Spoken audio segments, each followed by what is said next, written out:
Hello ನಮಸ್ತೆ ಎಲ್ಲರಿಗೂ S media ಚಾನಲಿನ ಮತ್ತೊಂದು ವಿಡಿಯೋಗೆ ಸ್ವಾಗತ ಸುಸ್ವಾಗತ. ಸ್ನೇಹಿತರೆ, ಎಲ್ಲರೂ ಹೇಗಿದ್ದೀರಾ? ಎಲ್ಲರೂ ಚೆನ್ನಾಗಿದ್ದೀರಾ ಅನ್ಕೊಂಡಿದ್ದೀನಿ. ನಾನು ಕೂಡ ತುಂಬಾನೇ ಚೆನ್ನಾಗಿದ್ದೀನಿ. ಎಲ್ಲರೂ ಚೆನ್ನಾಗಿದ್ದೀರಾ ಅನ್ಕೊಂಡು ಭಾವಿಸ್ಕೊಂಡು ಇವತ್ತಿನ ಒಂದು ವಿಡಿಯೋನ ಶುರು ಮಾಡಿಬಿಡೋಣ. ಇವತ್ತಿನ ಒಂದು ವಿಡಿಯೋದಲ್ಲಿ ಕನ್ಯಾ ರಾಶಿಯವರಿಗೆ ಏಪ್ರಿಲ್ ತಿಂಗಳಿನಲ್ಲಿ ಸಾಕಷ್ಟು ಬದಲಾವಣೆಯನ್ನು ನೋಡಲಿದ್ದೀರಿ. ಅದು ನಿಮ್ಮ ವ್ಯಾಪಾರದಲ್ಲಿ, ವ್ಯವಹಾರದಲ್ಲಿ, ಹಣಕಾಸಿನಲ್ಲಿ, ವೃತ್ತಿ ಜೀವನದಲ್ಲಿ, ನಿಮ್ಮ ಉದ್ಯೋಗದಲ್ಲಿ ಏನೆಲ್ಲ ಬದಲಾವಣೆಯನ್ನು ನೋಡಲಿದ್ದೀರಿ, ಯಾವುದರ ಬಗ್ಗೆ ಎಚ್ಚರಿಕೆ ವಹಿಸಬೇಕು ಅನ್ನೋದನ್ನ ಕಂಪ್ಲೀಟ್ ಆಗಿ ಕನ್ಯಾ ರಾಶಿಯವರಿಗೆ ಇದೇ ವಿಡಿಯೋದಲ್ಲಿ ತಿಳಿಸ್ಕೊಡ್ತಾ ಹೋಗ್ತೀನಿ.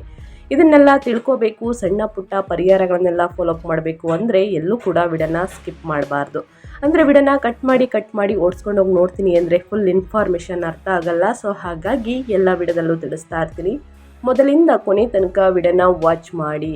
ವಿಡಿಯೋದಲ್ಲಿ ಒಳ್ಳೆ ಮಾಹಿತಿ ಸಿಕ್ಕಿದ್ದಲ್ಲಿ ತಪ್ಪದೆ ವಿಡಿಯೋಗೊಂದು ಲೈಕ್ ಕೊಟ್ಟು, ಇನ್ನೂ ನನ್ನ ಚಾನಲ್ನ ಸಬ್ಸ್ಕ್ರೈಬ್ ಮಾಡ್ಕೊಳ್ಳೋದನ್ನೇ ನೋಡ್ತಿದ್ರೆ ಎಸ್ ಮೀಡಿಯಾಗೆ ಸಬ್ಸ್ಕ್ರೈಬ್ ಆಗಿ ನಿಮ್ಮ ಅಭಿಪ್ರಾಯಗಳನ್ನು ಕಮೆಂಟ್ ಬಾಕ್ಸಲ್ಲಿ ತಿಳಿಸಬಹುದು.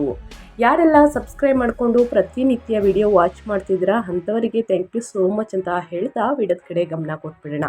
ಹೌದು ಸ್ನೇಹಿತರೆ, ಈ ತಿಂಗಳು ಕನ್ಯಾ ರಾಶಿಯವರ ಭವಿಷ್ಯ ಏಪ್ರಿಲ್ 2026ರಲ್ಲಿ ಹೇಗಿರಲಿದೆ ಅಂದರೆ, ಏಪ್ರಿಲ್ 2026 ಮಾಸಿಕ ಭವಿಷ್ಯದ ಪ್ರಕಾರ ಈ ತಿಂಗಳ ಸಾರಾಂಶವನ್ನು ನೀವು ಕೇಳೋದಾದರೆ ಕನ್ಯಾ ರಾಶಿಯವರ ಬಗ್ಗೆ ಒಟ್ಟಾರೆಯಾಗಿ ಸಂಬಂಧಗಳಲ್ಲಿ ಸವಾಲುಗಳು ಮತ್ತು ಅದೃಷ್ಟದ ಹಠಾತ್ ಜಿಗಿತ ಅಂತಲೇ ಹೇಳಬಹುದು. ಹಾಗಿದ್ರೆ ಗುರು ಶನಿ ಬಲದಿಂದ ಏನೆಲ್ಲ ಅದೃಷ್ಟದ ಫಲಗಳನ್ನು ಗಳಿಸಲಿದ್ದೀರಿ, ಯಾವುದರ ಬಗ್ಗೆ ಮುನ್ನೆಚ್ಚರಿಕೆಗಳನ್ನು ತೆಗೆದುಕೊಳ್ಬೇಕು ಅಂದರೆ, ಏಪ್ರಿಲ್ 2026 ಕನ್ಯಾ ರಾಶಿಯವರ ಮಾನಸಿಕ ಸ್ಥೈರ್ಯವನ್ನು ಆಳವಾಗಿ ಪರೀಕ್ಷಿಸುವಂತಹ ತಿಂಗಳಾಗಿದೆ. ನಿಮ್ಮ ಸಂಪೂರ್ಣ ಗಮನವು ಇತರರೊಂದಿಗಿನ ನಿಮ್ಮ ಸಂಬಂಧಗಳು ಅಂದರೆ ಪಾಲುದಾರರು, ಸಂಗಾತಿ, ಗ್ರಾಹಕರ ಕಡೆಗೆ ಎಳೆಯಲ್ಪಡುತ್ತದೆ. ಶನಿಯು ಈಗಾಗಲೇ ನಿಮ್ಮ 7ನೇ ಮನೆಯಲ್ಲಿ ಅಂದರೆ ಮೀನ ರಾಶಿಯಲ್ಲಿ ಕುಳಿತಿದ್ದಾನೆ ಮತ್ತು ಏಪ್ರಿಲ್ 2ರಿಂದ ಸ್ನೇಹಿತರೆ 8ನೇ ಅಧಿಪತಿ ಅಂದರೆ 8ನೇ ಮನೆಯ ಅಧಿಪತಿ ಮಂಗಳನು ಅವನೊಂದಿಗೆ ಸೇರುತ್ತಾನೆ.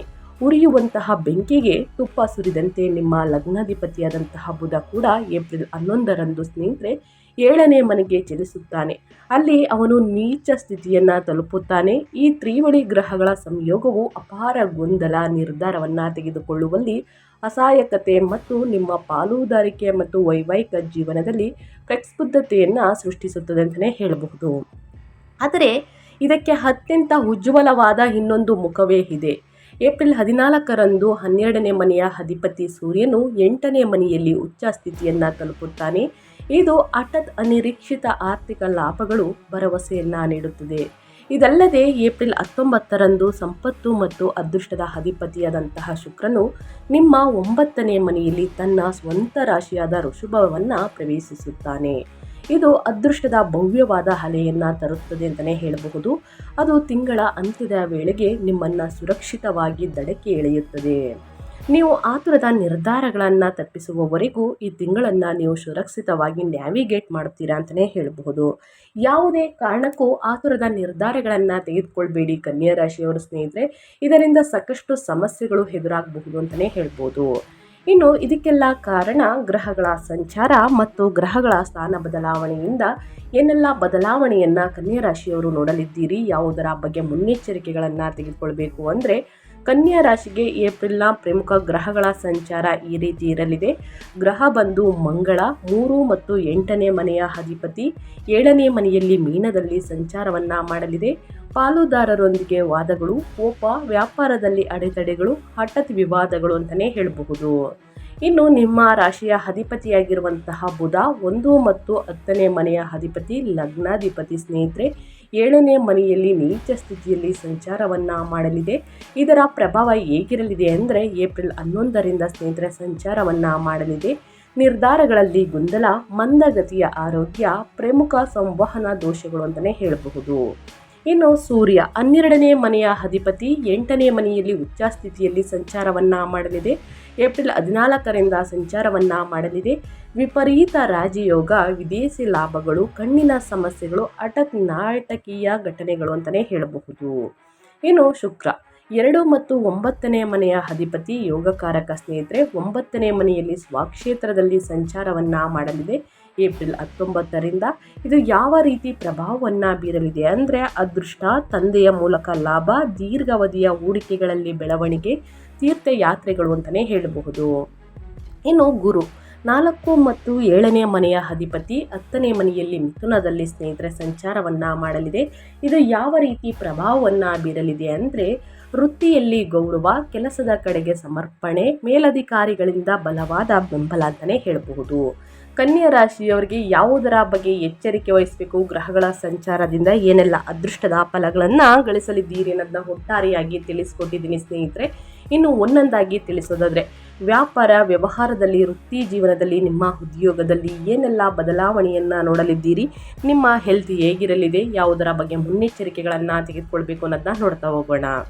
ಉದ್ಯೋಗದ ಪ್ರಕಾರ ಹೇಳೋದಾದರೆ ನಿಮ್ಮ 10ನೇ ಮನೆಯ ಅಂದರೆ ಕರ್ಮದ ಸ್ಥಾನದಲ್ಲಿ ಗುರು ಭಗವಾನ್ ಸಂಚಾರವು ಉದ್ಯೋಗಸ್ಥ ವೃತ್ತಿಪರರಿಗೆ ಹೆಚ್ಚು ಪ್ರಯೋಜನಕಾರಿಯಾಗಿದೆ. ನಿಮ್ಮ ಕೆಲಸದ ಸ್ಥಳದಲ್ಲಿ ಅಂದರೆ ವರ್ಕ್ ಪ್ಲೇಸಲ್ಲಿ ಸ್ನೇಹಿತರೆ ನಿಮ್ಮನ್ನು ಮಾರ್ಗದರ್ಶಕ, ಮೆಂಟರ್ ಅಥವಾ ಹಿರಿಯರಾಗಿ ಗೌರವಿಸಲಾಗುತ್ತದೆ. ಅದಿಯಾಗೋ ಏಪ್ರಿಲ್ 11ರಂದು ನಿಮ್ಮ 10ನೇ ಮನೆಯ ಅಧಿಪತಿ ವೃತ್ತಿಕಾರಕ ಮತ್ತು ಲಗ್ನಾಧಿಪತಿಯಾದಂತಹ ಬುಧ 7ನೇ ಮನೆಯಲ್ಲಿ ನೀಚ ಸ್ಥಿತಿಗೆ ಜಾರುತ್ತಾನೆ. ಈ ಸಮಯದಲ್ಲಿ ನೀವು ತೆಗೆದುಕೊಳ್ಳುವಂತಹ ನಿರ್ಧಾರಗಳು ಸುಲಭವಾಗಿ ತಿರುಗುಬಾಣವಾಗಬಹುದು.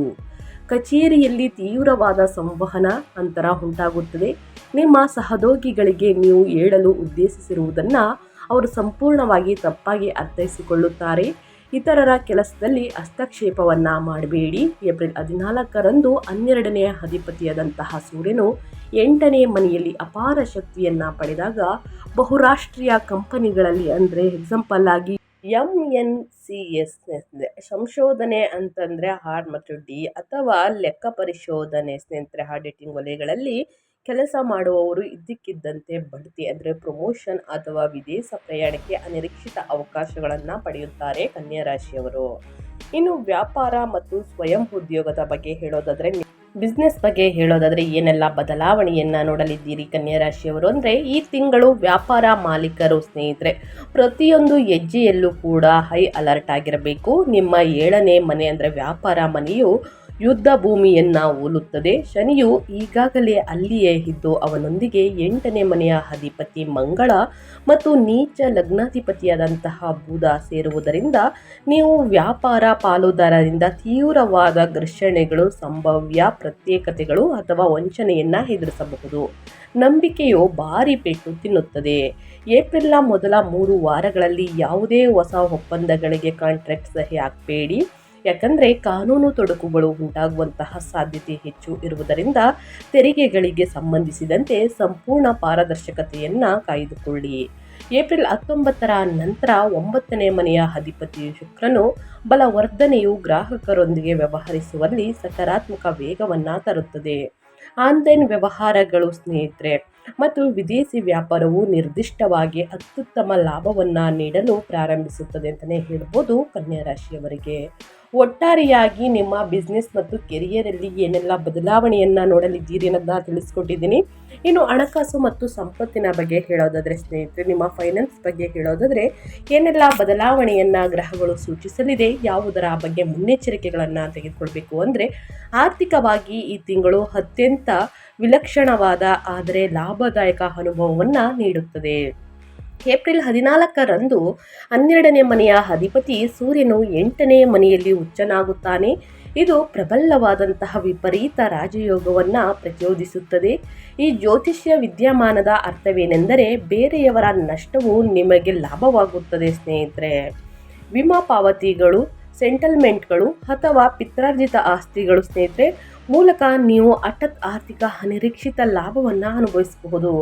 ಇದಲ್ಲದೆ ನಿಮ್ಮ 2ನೇ ಮನೆಯ ಧನಾಧಿಪತಿಯಾದಂತಹ ಮತ್ತು 9ನೇ ಮನೆಯ ಭಾಗ್ಯಾಧಿಪತಿಯಾದಂತಹ ಶುಕ್ರನು ಏಪ್ರಿಲ್ 19ರಂದು ತನ್ನ ಸ್ವಂತ ರಾಶಿಯಾದ ಋಷಭವನ್ನು ಅಂದರೆ 9ನೇ ಮನೆಯನ್ನು ಪ್ರವೇಶಿಸಿದ ತಕ್ಷಣ ನಿಮ್ಮ ಎಲ್ಲ ಆರ್ಥಿಕ ಹೋರಾಟಗಳು ಕಣ್ಮರೆಯಾಗುತ್ತವೆ.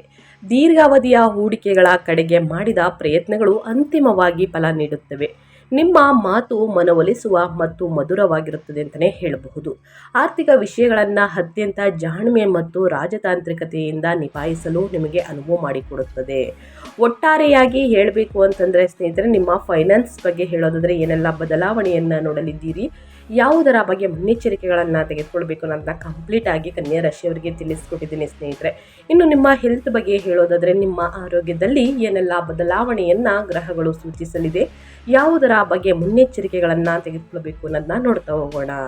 ಆರೋಗ್ಯ ಮತ್ತು ಯೋಗಕ್ಷೇಮದ ಬಗ್ಗೆ ಹೇಳೋದಾದರೆ, ನಿಮ್ಮ ಲಗ್ನಾಧಿಪತಿಯಾದಂತಹ ಬುಧ ನೀಚ ಸ್ಥಿತಿಯಲ್ಲಿ ಇರುವುದರಿಂದ ಮತ್ತು ಹುಚ್ಚ ಸೂರ್ಯನು 8ನೇ ಮನೆಯಲ್ಲಿ ಇರುವುದರಿಂದ ನಿಮ್ಮ ರೋಗವನ್ನು ಸ್ನೇಹಿತರೆ ನಿರ್ಲಕ್ಷಿಸುವುದು ಖಂಡಿತವಾಗಿಯೂ ಒಳ್ಳೆಯದಲ್ಲ. ನೀವು ನರಗಳ ದೌರ್ಬಲ್ಯವನ್ನು ನೋಡಬಹುದು, ಅಂದರೆ ನಿಮ್ಮ ನೆರ್ವ್ಸ್ ಬಗ್ಗೆ ಸ್ನೇಹಿತರೆ ವೀಕ್ನೆಸ್ನ ನೋಡಬಹುದು. ಚರ್ಮದ ಅಲರ್ಜಿಗಳು ಅಥವಾ ಕಣ್ಣಿಗೆ ಸಂಬಂಧಿಸಿದ ಕಾಯಿಲೆಗಳಿಂದ ತೊಂದರೆಗೊಳಗಾಗಬಹುದು. ನಿಮ್ಮ 6ನೇ ಮನೆಯಲ್ಲಿರುವಂತಹ ರೋಗಗಳ ಮನೆ ಕುಂಭದಲ್ಲಿ ಸ್ನೇಹಿತರೆ ರಾಹುವಿನ ಸಂಚಾರ ಎಂದರೆ ನೀವು ತುತ್ತಾಗುವ ಯಾವುದೇ ಅನಾರೋಗ್ಯವನ್ನು ತ್ವರಿತವಾಗಿ ಪತ್ತೆ ಹಚ್ಚಲು ವೈದ್ಯರು ಸಹ ಎಣಗಾಡಬಹುದು ಸ್ನೇಹಿತರೆ. ವಿಲಕ್ಷಣ ಅಥವಾ ಅಪರೂಪದ ಸೋಂಕುಗಳನ್ನು ಸೂಚಿಸುತ್ತದೆ. ಆರೋಗ್ಯಕರ ಆಹಾರವನ್ನು ಕಟ್ಟುನಿಟ್ಟಾಗಿ ಅನುಸರಿಸಿ. 7ನೇ ಮನೆಯಿಂದ ಮಂಗಳ ಮತ್ತು ಶನಿಯ ನೇರ ದೃಷ್ಟಿಯು ನಿಮ್ಮ ಲಗ್ನದ ಮೇಲಿರುವುದರಿಂದ ಚಾಲನೆ ಮಾಡುವಾಗ ನೀವು ಆತುರವನ್ನು ಸಂಪೂರ್ಣವಾಗಿ ತಪ್ಪಿಸಬೇಕು. ನಿಮ್ಮ ಮಾನಸಿಕ ಆತಂಕವನ್ನು ಸಮನಗೊಳಿಸಲು ಧ್ಯಾನವನ್ನು ಅಭ್ಯಾಸ ಮಾಡುವುದು ಅತ್ಯಗತ್ಯವಾಗಿರುತ್ತದೆ. ಇನ್ನು ಕುಟುಂಬ ಮತ್ತು ವೈಯಕ್ತಿಕ ಸಂಬಂಧಗಳ ಬಗ್ಗೆ ಹೇಳೋದಾದರೆ, ಈ ತಿಂಗಳು ನಿಮ್ಮ ವೈವಾಹಿಕ ಜೀವನಕ್ಕೆ ಸ್ನೇಹಿತರೆ ಕಟ್ಟುನಿಟ್ಟಾದ ಪರೀಕ್ಷೆಯ ಅವಧಿ ಆಗಿದೆ. ನಿಮ್ಮ 7ನೇ ಮನೆಯಲ್ಲಿ ಮಂಗಳ, ಶನಿ ಮತ್ತು ನೀಚ ಬುಧನ ಮಂಗಳ ಸ್ನೇಹಿತರೆ ಅಸ್ತವ್ಯಸ್ತವಾಗಿರುವ ಸಂಯೋಜನೆಯು ನಿಮ್ಮ ಜೀವನ ಸಂಗಾತಿಯೊಂದಿಗೆ ಅಂತ್ಯವಿಲ್ಲದ ವಾದಗಳು ಮತ್ತು ಬೃಹತ್ ಅಹಂಕಾರದ ಘರ್ಷಣೆಗಳಿಗೆ ಸ್ನೇಹಿತರೆ ಕಾರಣವಾಗುತ್ತದೆ. ನೀವು ನಿರಂತರವಾಗಿ ಪರಸ್ಪರ ಮಾತುಗಳನ್ನು ತಪ್ಪಾಗಿ ಅರ್ಥೈಸಿಕೊಳ್ಳುತ್ತೀರಿ. ಸಂಬಂಧವು ಮುರಿಯುವ ಹಂತವನ್ನು ತಲುಪದಂತೆ ನಡೆಯಲು ಸ್ನೇಹಿತರೆ ಮೌನವನ್ನು ಕಾಪಾಡಿಕೊಳ್ಳುವುದು ನಿಮ್ಮ ಅತ್ಯುತ್ತಮ ಮತ್ತು ಏಕೈಕ ಪರಿಹಾರವಾಗಿದೆ. ನಿಮ್ಮ ಸಂಗಾತಿಯ ಆರೋಗ್ಯಕ್ಕೆ ಸಂಬಂಧಿಸಿದ ವೈದ್ಯಕೀಯ ವೆಚ್ಚಗಳು ಆಗುವಂತಹ ಸಾಧ್ಯತೆ ಇದೆ. ಅದಿಯಾಗೋ ಏಪ್ರಿಲ್ 19ರ ನಂತರ 9ನೇ ಮನೆಯಲ್ಲಿ ಶುಕ್ರನ ಸಂಚಾರವು ನಿಮ್ಮ ತಂದೆಯಿಂದ ಅಗಾಧವಾದ ನೈತಿಕ ಬೆಂಬಲವನ್ನು ತರುತ್ತದೆ. ನಿಮ್ಮ ಕುಟುಂಬದೊಂದಿಗೆ ನೀವು ತೀರ್ಥಯಾತ್ರೆ ಅಥವಾ ಆಧ್ಯಾತ್ಮಿಕ ಪ್ರವಾಸವನ್ನು ಯೋಚಿಸುವ ಸಾಧ್ಯತೆ ಇದೆ.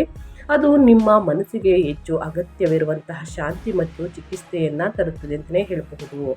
ಒಟ್ಟಾರೆಯಾಗಿ ಕುಟುಂಬದಲ್ಲಿ ಏನೆಲ್ಲ ಬದಲಾವಣೆಯನ್ನು ಕನ್ಯಾ ರಾಶಿಯವರು ನೋಡಲಿದ್ದೀರಿ, ಯಾವುದರ ಬಗ್ಗೆ ಎಚ್ಚರಿಕೆ ವಹಿಸಬೇಕು ಅನ್ನೋದನ್ನ ಕಂಪ್ಲೀಟಾಗಿ ತಿಳಿಸ್ಕೊಟ್ಟಿದ್ದೀನಿ. ಇನ್ನು ಶಿಕ್ಷಣ ಮತ್ತು ವಿದ್ಯಾರ್ಥಿಗಳ ಬಗ್ಗೆ ಹೇಳೋದಾದರೆ ಏನೆಲ್ಲ ಬದಲಾವಣೆಯನ್ನು ನೋಡಲಿದ್ದೀರಿ ಅಂದರೆ, ಶಿಕ್ಷಣದ ಕಾರಕನಾದಂತಹ ಬುಧನು ನೀಚನಾಗಿರುವುದರಿಂದ ವಿದ್ಯಾರ್ಥಿಗಳು ಏಕಾಗ್ರತೆಯ ತೀವ್ರ ಕೊರತೆಯನ್ನು ಎದುರಿಸಬೇಕಾಗುತ್ತದೆ. ಓದಿದ್ದನ್ನು ನೀವು ಮರೆಯಬಹುದು ಅಥವಾ ಪರೀಕ್ಷೆಯ ಸಮಯದಲ್ಲಿ ಹೆಚ್ಚು ಗೊಂದಲಕ್ಕೀಡಾಗಬಹುದು. ಅದಿಯಾಗೋ 9ನೇ ಮನೆಯಲ್ಲಿ ಶುಕ್ರ ಮತ್ತು 10ನೇ ಮನೆಯಲ್ಲಿ ಗುರುವಿನ ಸಂಯೋಜಿತ ಸಕಾರಾತ್ಮಕ ಪ್ರಭಾವಗಳಿಗೆ ಧನ್ಯವಾದಗಳು. ಉನ್ನತ ಶಿಕ್ಷಣ ಮತ್ತು ಸಂಶೋಧನೆಯನ್ನು ಸ್ನೇಹಿತರೆ ಅನುಸರಿಸುವಂತಹ ವಿದ್ಯಾರ್ಥಿಗಳು ಅತ್ಯುತ್ತಮ ಮನ್ನಣೆಯನ್ನು ಸಾಧಿಸುತ್ತಾರೆ ಮತ್ತು ವಿದೇಶಿ ವಿಶ್ವವಿದ್ಯಾಲಯಗಳಲ್ಲಿ ಅತ್ಯುತ್ತಮವಾದ ಅವಕಾಶಗಳನ್ನು ಭದ್ರಪಡಿಸಿಕೊಳ್ಳುತ್ತಾರೆ. ಸ್ನೇಹಿತರೆ, ಓದಿದಂತಹ ನಿಮ್ಮ ಲೆಸನ್ಗಳು ಏನಿರುತ್ತೆ ಅದನ್ನು ಓದಿದಂತಹ ಮರೆಯುವಂತಹ ಚಾನ್ಸಸ್ ಅತಿ ಹೆಚ್ಚಾಗಿದೆ. ಅದು ಭಯದಿಂದ ಆತಂಕದಿಂದ ಸ್ನೇಹಿತರೆ. ಸೊ ಹಾಗಾಗಿ ಇದೆಲ್ಲವೂ ಕೂಡ ನಿವಾರಣೆಯಾಗಬೇಕು ಅಂದರೆ ಪ್ರತಿದಿನ 11 ಬಾರಿ ಹನುಮಾನ್ ಚಾಲಿಸವನ್ನು ಓದಿ ಅಥವಾ ಕೇಳಿ ಸ್ನೇಹಿತರೆ. ಭಯ ಆತಂಕದಿಂದ ಮರೆಯುವಂತಹ ಸಮಸ್ಯೆಗಳು ಇರುವುದಿಲ್ಲ ಅಂತಲೇ ಹೇಳ್ಬೋದು ಸ್ನೇಹಿತರೆ. ಭಯ ಆತಂಕ ಎಲ್ಲ ತೊಂದರೆಗಳು ಇದ್ದೇ ಶನಿದೇವರ ಅನುಗ್ರಹದಿಂದನೂ ಕೂಡ, ಹನುಮಂತನ ಅನುಗ್ರಹದಿಂದನೂ ಕೂಡ ಸ್ನೇಹಿತರೆ ನಿವಾರಣೆಯಾಗಲಿದೆ. ಸೊ ಹಾಗಾಗಿ ತಪ್ಪದೆ ಹನುಮಾನ್ ಚಾಲಿಸವನ್ನು ಓದುವುದಕ್ಕೆ ಯಾರಿಗೆ ಬರುವುದಿಲ್ಲ ಅಂಥವರು ಕೇಳಿಸ್ಕೊಳ್ಬಹುದು. ಈ ತಿಂಗಳಲ್ಲಿ ಕನ್ಯಾ ರಾಶಿಯವರು ಅನುಸರಿಸಬೇಕಾದ ಜ್ಯೋತಿಷ್ಯದ ಪರಿಹಾರಗಳನ್ನು ತಿಳಿಸ್ಕೊಡ್ತೀನಿ. ಆದಷ್ಟು ನನ್ನ ಚಾನಲಲ್ಲಿ ಬರುವಂತಹ ಸಣ್ಣ ಪುಟ್ಟ ಪರಿಹಾರದಿಂದ ದೊಡ್ಡ ಸಮಸ್ಯೆಗಳ ನಿವಾರಣೆಯಾಗಲಿದೆ. ಸೊ ಹಾಗಾಗಿ ತಪ್ಪದೆ ಈ ಪರಿಹಾರಗಳನ್ನು ಫಾಲೋಅಪ್ ಮಾಡ್ಬೋದು. 7ನೇ ಮನೆಯಲ್ಲಿನ ತೀವ್ರವಾದ ದೋಷಗಳಿಂದ ನಿಮ್ಮ ವ್ಯಾಪಾರ ಮತ್ತು ವೈವಾಹಿಕ ಜೀವನವನ್ನು ರಕ್ಷಿಸಲು ಮತ್ತು ನಿಮ್ಮ ಮಾನಸಿಕ ಗೊಂದಲವನ್ನು ನಿವಾರಿಸಲು ಈ ತಿಂಗಳು ಪರಿಹಾರಗಳನ್ನು ಶ್ರದ್ಧೆಯಿಂದ ಅನುಸರಿಸಿ. ವಿಷ್ಣು ದೇವರ ಆರಾಧನೆ. ನಿಮ್ಮ ಲಗ್ನಾಧಿಪತಿಯಾದ ಬುಧನು ನೀಚ ಸ್ಥಿತಿಯನ್ನು ನಿವಾರಿಸಲು ಪ್ರತಿ ಬುಧವಾರ ಶ್ರೀ ವಿಷ್ಣು ಸಹಸ್ರನಾಮ ಸ್ತೋತ್ರವನ್ನು ಪಠಿಸಿ. ಇದು ನಿಮ್ಮ ನಿರ್ಧಾರ ತೆಗೆದುಕೊಳ್ಳುವಿಕೆಗೆ ಅಪಾರ ಸ್ಪಷ್ಟತೆಯನ್ನು ತರುತ್ತದೆ. ಇನ್ನು ದುರ್ಗಾದೇವಿಯ ಪೂಜೆ. ಹಠಾತ್ ಅಪಘಾತಗಳು ಮತ್ತು ತೀವ್ರವಾದ ಪಾಲುದಾರಿಕೆ ವಿವಾದಗಳನ್ನು ತಡೆಯಲು ಸ್ನೇಹಿತರೆ ಮಂಗಳವಾರದಂದು ರಾಹುಕಾಲದಲ್ಲಿ ದುರ್ಗಾದೇವಿಗೆ ದೀಪವನ್ನು ಬೆಳಗಿಸಿ ಇದು ಕಷ್ಟಗಳು, ಸಮಸ್ಯೆಗಳು, ಅಡೆತಡೆಗಳು ಎಲ್ಲವೂ ಕೂಡ ನಿವಾರಣೆ ಮಾಡಲಾಗುತ್ತದೆ. ಸೊ ಹಾಗಾಗಿ ತಪ್ಪದೆ ಈ ಒಂದು ಪೂಜೆಯನ್ನು ಮಾಡಿ. ಇನ್ನು ಪಕ್ಷಿಗಳಿಗೆ, ಪ್ರಾಣಿಗಳಿಗೆ ಆಹಾರ ನೀಡುವುದು ಒಳಿತು. ಬುಧವಾರದಂದು ಪಕ್ಷಿಗಳು ಅಥವಾ ಹಸುಗಳಿಗೆ ಇಡೀ ಹೆಸರು ಕಾಳನ್ನು ಸ್ನೇಹಿತರೆ ತಿನ್ನಿಸಿ. ಅಂದರೆ ಹೆಸರು ಕಾಳುಗಳನ್ನು ನೆನೆ ಹಾಕಿ ಸ್ನೇಹಿತರೆ ತಿನ್ನಿಸುವುದು ಉತ್ತಮ. ಈ ಸರಳ ಕ್ರಿಯೆಯು ನಿಮ್ಮ ಸಂವಹನ ದೋಷಗಳನ್ನು ತೆಗೆದುಹಾಕುತ್ತದೆ ಮತ್ತು ವ್ಯಾಪಾರದ ಬೆಳವಣಿಗೆಯನ್ನು ಉತ್ತೇಜಿಸುತ್ತದೆ. ಇನ್ನು ಪ್ರತಿ ಮಂಗಳವಾರ, ಶನಿವಾರ ಬಡವರಿಗೆ ಮತ್ತು ನಿರ್ಗತಿಕರಿಗೆ ಅನ್ನದಾನ, ಬಟ್ಟೆ ದಾನವನ್ನು ಮಾಡಿ ಸ್ನೇಹಿತರೆ. ಹನುಮಾನ್ ಚಾಲಿಸವನ್ನು ಪಠಿಸಿ. ಕಷ್ಟಗಳು, ಸಮಸ್ಯೆಗಳು, ಭಯ, ಆತಂಕವೆಲ್ಲವೂ ದೂರ ಹೋಗಲಿದೆ. ಈ ಸಣ್ಣ ಪುಟ್ಟ ಪರಿಹಾರಗಳನ್ನು ಕನ್ಯಾ ರಾಶಿಯವರು ಮಾಡಿ ಅಂತ ಹೇಳ್ತಾ ನಾನು ವಿಡಿಯೋನ ಎಂಡ್ ಮಾಡ್ತಾ ಇದ್ದೀನಿ. ದಯವಿಟ್ಟು ಇವತ್ತಿನ ಒಂದು ವಿಡಿಯೋದಲ್ಲಿ ಒಳ್ಳೆಯ ಮಾಹಿತಿ ಸಿಕ್ಕಿದ್ದಲ್ಲಿ, ಈ ವಿಡಿಯೋ ಯೂಸ್ಫುಲ್ ಅನಿಸಿದ್ದಲ್ಲಿ ವಿಡಿಯೋಗೆ ಲೈಕ್ ಮಾಡೋದನ್ನ ಮರ್ತಿದ್ರೆ ಲೈಕ್ ಮಾಡಿ. ಇನ್ನೂ ನನ್ನ ಚಾನಲ್ನ ಸಬ್ಸ್ಕ್ರೈಬ್ ಮಾಡ್ಕೊಳ್ಳೋದನ್ನೇ ನೋಡ್ತಿದ್ರೆ ಎಸ್ ಮೀಡಿಯಾಗೆ ಸಬ್ಸ್ಕ್ರೈಬ್ ಆಗಿ ನಿಮ್ಮ ಅಭಿಪ್ರಾಯಗಳನ್ನು ಕಮೆಂಟ್ ಬಾಕ್ಸಲ್ಲಿ ತಿಳಿಸಬಹುದು. ಯಾರೆಲ್ಲ ಸಬ್ಸ್ಕ್ರೈಬ್ ಮಾಡಿಕೊಂಡು ಪ್ರತಿನಿತ್ಯ ವಿಡಿಯೋ ವಾಚ್ ಮಾಡ್ತಿದ್ದೀರಾ ಅಂಥವರಿಗೆ ಥ್ಯಾಂಕ್ ಯು ಸೋ ಮಚ್ ಅಂತ ಹೇಳ್ತಾ, ನಿಮಗೂ ಮತ್ತು ನಿಮ್ಮ ಕುಟುಂಬಕ್ಕೆ ತುಂಬಾ ಒಳ್ಳೆಯದಾಗಲಿ. ಶನಿದೇವರ ಆಶೀರ್ವಾದ, ಗುರುವಿನ ಅನುಗ್ರಹ ನಿಮ್ಮ ಮೇಲಿರಲಿ ಅಂತ ಹೇಳ್ತಾ, ಮತ್ತೊಂದು ವಿಡಿಯೋ ಜೊತೆ ಮತ್ತೊಂದು ಹೊಸ ಭವಿಷ್ಯದಲ್ಲಿ ಹೊಸ ಅಪ್ಡೇಟಲ್ಲಿ ಸಿಗ್ತೀನಿ. Thank you for watching.